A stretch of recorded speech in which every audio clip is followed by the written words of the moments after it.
ఇక కేంద్రం ఇచ్చిన నిధులను ముఖ్యమంత్రి కేసీఆర్ దుర్వినియోగం చేస్తున్నారని, రాష్ట్రంలోని అనేక సంక్షేమ కార్యక్రమాలకు కేంద్రం నిధులు ఇస్తుంటే బొమ్మలు మాత్రం కేసీఆర్ వేసుకుంటున్నారని హుజూర్ నగర్ బీజేపీ ఎమ్మెల్యే అభ్యర్థి చెల్లా శ్రీలతారెడ్డి అన్నారు. నియోజకవర్గంలోని నేరేడుచర్ల మండలంలోని దాచారం, ఎల్లారం, ముకుందాపురం, కల్లూరు, పెంచికల్, దీన్నే దిషించెల్ల గ్రామాల్లో ఎన్నికల ప్రచారంలో భాగంగా ఇంటింటికి తిరుగుతూ ప్రచారం నిర్వహించారు. రాష్ట్రంలోని ప్రజలను సంక్షేమ పథకాల ద్వారా కేసీఆర్ మోసం చేస్తున్నారన్నారు. కాళేశ్వరం పేరుతో లక్షల కోట్ల అవినీతి జరిగిందని శ్రీలతారెడ్డి తెలిపారు. కేంద్రం ఇళ్ల నిర్మాణానికి నిధులిస్తే రాష్ట్రంలో కేసీఆర్ ఎంతమందికి ఇల్లు ఇచ్చారో సమాధానం చెప్పాలని డిమాండ్ చేశారు. పేదలకు ఉచితంగా రేషన్ బియ్యం ఇస్తుంటే కేసీఆర్ తానే ఇచ్చినట్టు ప్రచారం చేసుకుంటున్నారని విమర్శించారు. బోగస్ హామీలు ఇచ్చి ప్రజలను మరొకసారి మోసపోకుండా ఈసారి బీజేపీ అధికారంలోకి వస్తే యూపీపీఎస్సీ తరహాలో జాబ్ క్యాలెండర్ ప్రకటించి గ్రూప్స్ ఉద్యోగాలన్నింటినీ ఒకేసారి భర్తీ చేస్తామని తెలిపారు.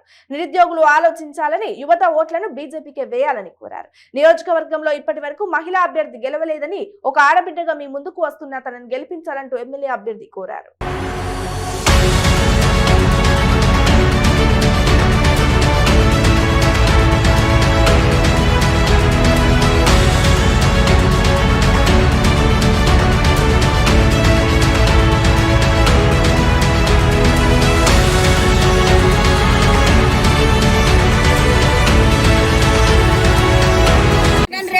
రాలే 10 గంటలు మరి ఏందయ్యా అడిగితే తప్ప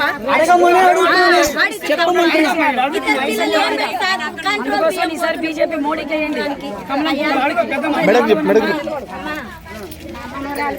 వాళ్ళైనా కానీ కార్డులు రావట్లేదు. ఇంతవరకు కార్డు రావట్లేదు. బియ్యం పోతున్నాయి అలా పోతుంది కంట్రోల్.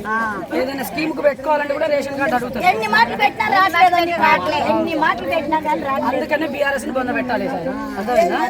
మీరు ఉత్తమ్ కుమార్ రెడ్డి గారిని గెలిపించుకున్నారు పోయినసారి అసెంబ్లీలో. మరి వాళ్ళు ఇక్కడ గెలిస్తే ఇక్కడే ఉన్నాడా? రాజీనామా చేసిండు కదా, చేసి ఎక్కడికి పోయిండు? మళ్ళీ ఢిల్లీకి పోయిండు. మళ్ళీ ఈసారి గెలిపిస్తే కూడా మళ్ళీ ఢిల్లీకి పోతాడు కదా. మరి ఎందుకైనా గెలిపించాలి? మన ఓటు వృధా వేస్తుంది కదా. మరి ఈసారి ఎవరికి వేస్తారు ఓటు? మాకే, నాకు. ఎవరికి వేస్తారు ఓటు? బీజేపీకే ఓటేసి గెలిపిస్తారా? ఒక్కసారి అవకాశం ఇవ్వండి. మీ ఊరి బిడ్డని, మీ పక్కనే ఉంటా. అందరు అమ్మల ఆశీర్వాదం కావాలి నాకు. ఆశీర్వాదం కోసం ఇక్కడికి వచ్చిన ఒక్కసారి అవకాశం ఇవ్వండి. మన కోసం మోడీ గారు చాలా చేస్తున్నారు. మన యువతకు ఉద్యోగాలు రావాలన్నా, మన మహిళలకు గౌరవం దక్కాలన్నా, మన రైతులు బాగుపడాలన్నా మనం ఒక్కసారి మోడీకి అవకాశం ఇద్దాం. ఒక్కసారి మోడీకి అవకాశం ఇద్దాం. దేశాన్ని వెళ్తున్నాడు. ఒక్కసారి తెలంగాణలో కూడా అవకాశం ఇస్తే డబుల్ ఇంజన్ సర్కార్ తోటి అందరికీ సామాజిక న్యాయం జరుగుతుంది. ఇక్కడ అందరికీ ఎస్సీ బంద్ వచ్చిందా?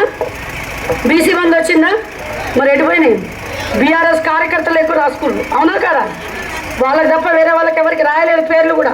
గృహలక్ష్మి కూడా వాళ్ళే రాసుకున్నారు కదా. మరి వాళ్ళనే వేసుకోమని ఓట్లు మీరెందుకు వేయాలి? వేయరు కదా. మాట ఇస్తున్నారు. మరి మీరు చెల్లెకు మాట ఇస్తున్నారు, అమ్మకు మాట ఇస్తున్నారు. ఈ మాట ప్రకారం అందరూ మరి రేపు కమలం గుర్తు ఓటేస్తారా? 4వ నెంబర్ కమలం గుర్తు. అందరూ ఒక్కసారి ఆలోచించి ఒక్కసారి మహిళకు అవకాశం ఇవ్వండి. మీ ఊరి బిడ్డని పక్కనే ఉంటా, మీకు అందుబాటులో ఉంటా. మోడీ గారు చాలా మంచి కార్యక్రమాలు చేస్తున్నారు. పిల్లలు పుట్టగానే వాళ్ళకి ఫిక్స్డ్ డిపాజిట్ చేసి 18 ఏళ్ళు రాగానే 1 లక్ష రూపాయలు వచ్చేటట్టు, 21 సంవత్సరం రాగానే 2 లక్షలు వచ్చేటట్టుగా ఈ రోజున తెలంగాణలో ప్రభుత్వం ఏర్పాటు చేస్తే ఇస్తాము. ఇవన్నీ మీరు దృష్టిలో పెట్టుకోండి. ఒక్కసారి కమలం గుర్తుకు అవకాశం ఇవ్వండి. ఈ ఆడబిడ్డను ఆశీర్వదించండి. కమలం గుర్తు 4వ నెంబరు. భారత్ మాతాకి మోడీ గారి నాయకత్వం. వీటి బల్బులు, మీ ఇంట్లో ఉన్నటువంటి బాత్రూములు, మీకు ఇచ్చే రేషన్ కార్డు, 6 కిలోల బియ్యం వస్తున్నాయా? ఆ బియ్యము ఇవన్నీ కూడా కేంద్ర ప్రభుత్వం నిధుల నుంచే నరేంద్ర మోడీ గారు ఇచ్చే. ఇవన్నీ కూడా ప్రతి ఒక్కటి నరేంద్ర మోడీ గారు ఇచ్చే. పేరు మాత్రం మన కేసీఆర్ గారి పేరు పెట్టుకుంటున్న బొమ్మ అంతే. ప్రతి ఒక్కటి ఈ రోజున మన పిల్లలకి ఏదైతే ఉద్యోగాలు ఇస్తా అన్నాడో అవి ఇవ్వలేకపోయాడు బీఆర్ఎస్ ప్రభుత్వం. ఎవరికన్నా వచ్చాయా ఇక్కడ కల్లూరులో యువతకు ఉద్యోగాలు? ఎవరికన్నా ఒకరికి వచ్చాయా? ఎవరికన్నా గృహలక్ష్మి కింద ఇల్లు వచ్చిందమ్మా? డబుల్ బెడ్రూమ్ ఇల్లులు వచ్చినాయా? ప్రధానమంత్రి ఆవాస్ యోజన కింద 2,70,000 రూపాయలు ఇస్తాడు ప్రధానమంత్రి.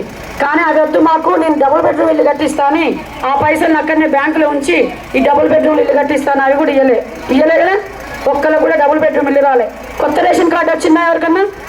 ఒక కొత్త రేషన్ కార్డు ఇవ్వలే, ఒక కొత్త పెన్షన్ ఇవ్వలే, మన పిల్లలకు కొలువులు రాలే, ఏది రాలే. మరి ఏమొచ్చింది అంటే వాడవాడకు ఒక బెల్ట్ షాప్ అయితే వచ్చింది. వైన్స్ టెండర్లు 4 నెలల ముందలైతే వేసిండు. ఎందుకు వేసిండంటే రైతు రుణమాఫీ చేద్దామంటే పైసలు లేవు, అందుకే వైన్ టెండర్లు ముందలేస్తున్నా అన్నాడు. రైతు రుణమాఫీ అందరికీ అయిందా? చాలా మందికి రైతు రుణమాఫీ కాలే, ఎందుకంటే ఖజానాలో డబ్బులు లేవు. అప్పుడేం చేసిండు? హైదరాబాద్లో కోకాపేటలో ఉన్న భూములు అమ్మిండా లేదా?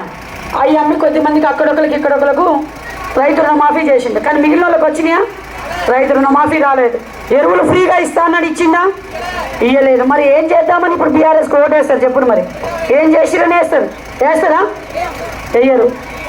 ఒక్కరు కూడా గట్టిగా వేయరు. ఎందుకంటే ఇవన్నీ ఇచ్చాడు మనకి నరేంద్ర మోడీనే. నిన్న మేనిఫెస్టోలో మనకి ఇక్కడ బీజేపీని గెలిపించుకుంటే ఇక్కడ వరకు మద్దతు ధర 31,100 రూపాయలు చేస్తాం, కింటకు 31,100 రూపాయలు ఇస్తా అని చెప్పారు ప్రధానమంత్రి మోడీ గారు. మీకు వరకు మద్దతు ధర 31,100 మేనిఫెస్టోలో పెట్టాం ఇవన్నీ ఇవ్వడానికి. అలాగే ప్రతి ఆడవాళ్ళని ఆర్థికంగా ముందుకు తీసుకుపోవాలని ఒక రైతు కమిషన్ వేస్తున్నాడు, మహిళా రైతు కమిషన్ అని మహిళలకు ప్రోత్సహించే విధంగా. అలాగే మీకు కౌలు రైతులకు ఏం లాభం జరుగుతుంది? రైతు బంధు వస్తే ఒక రైతులకే జరుగుతుంది కదా అని చాలామంది అమ్మలక్కలు అడుగుతూ ఉంటారు, ఎప్పుడు ఎక్కడికి పోయిన అన్నలు కూడా. కానీ ఇలా కౌలు రైతుకు 1 ఎకరం చేయాలంటే 1 ఎకరంలో 2 బస్తాల యూరియా 2 బస్తాల డిఏపి పడుతుందా? దాని మీద సబ్సిడీ 18,000 కేంద్ర ప్రభుత్వం భరిస్తుంది. ఆ మాట మీకు తెలుసా? తెలియదు కదా. 18,000 1 ఎకరానికి మిగిలిస్తుంది కదా. ఇప్పుడు మళ్ళీ ఇన్పుట్ సబ్సిడీ కింద 2,500 ఇస్తాడు ఇప్పుడు. ఎందుకంటే పత్తి విత్తనాలు లేకపోతే ఇంకేమన్నా విత్తనాలు కొనుక్కోవడానికి, పురుగు మందులు కొనుక్కోవడానికి, పెస్టిసైడ్స్ కొనుక్కోవడానికి ఇన్పుట్ సబ్సిడీ కింద 2,500 రూపాయలు ఉచితం చేస్తా అంటున్నారు. ఇవన్నీ మీరు లాభం పొందాలంటే ఒక్కసారి బీజేపీకి ఇక్కడ అవకాశం ఇవ్వాలి. ఇక్కడ గత ప్రభుత్వాలు ఎన్నో చెప్పినాయి, మనకి ఇవి ఇస్తాను. మిషన్ భగీరథ నీళ్ళు వస్తున్నాయి అమ్మ, ఇక్కడ రావట్లేదు. మరి మిషన్ భగీరథ 40,000 కోట్లు పెట్టి చేసినామన్నారు, ఎటుపోయినాయి ఆ నిధులు? కాళేశ్వరం నీళ్ళు వచ్చినాయి మనకేమన్నా? ఇటు జాగన మన కాలువ నాగార్జున సాగర్లో నీళ్లు లేకపోతే మనకేమన్నా వచ్చినాయా? కాళేశ్వరం నీళ్ళు ఏమన్నా? కాళేశ్వరంలో 1,20,00,000